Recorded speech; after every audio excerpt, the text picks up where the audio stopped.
बच्चों, हम अक्सर सुनते हैं सीआरपीएफ, सीआईएसएफ, एसएसबी, इन सभी संस्थाओं के बारे में, लेकिन हमें यह पता नहीं होता है कि कौन सी बॉर्डर या फिर कहां पर इनकी तैनाती होती है।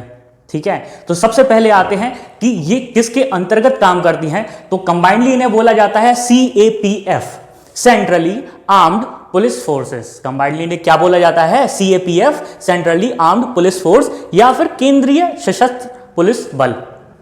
इनकी संख्या की यदि बात करें तो यह 7 हैं।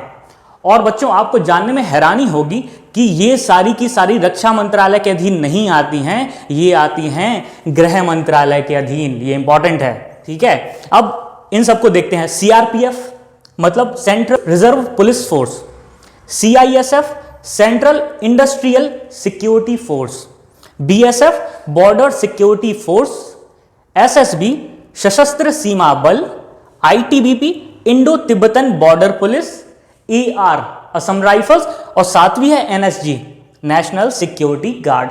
अब थोड़ा देखते हैं कि कौन सी सीमा पर कौन हमारी रक्षा करता है। पाकिस्तान और बांग्लादेश और पाकिस्तान की सीमाओं पर कौन से जवान रहते हैं? बीएसएफ के जवान रहते हैं। यदि हम बात करें चाइना से हमारी बॉर्डर की सुरक्षा कौन करता है? आईटीबीपी करता है, आईटीबीपी। ठीक है, उसके बाद नेपाल और भूटान की सीमाओं पर किसकी तैनाती होती है? एसएसबी की तैनाती होती है। ठीक है, फिर म्यांमार, यहां पर हमारा म्यांमार है, और म्यांमार की बॉर्डर से कौन हमारी सुरक्षा करता है? Assam rifles. CISF industrial security force, central industrial security force, ये सारी की सारी इंडस्ट्रीज जो हमारी हैं देश के अंदर, तो वहां पर सुरक्षा कौन देता है? सीआईएसएफ देता है।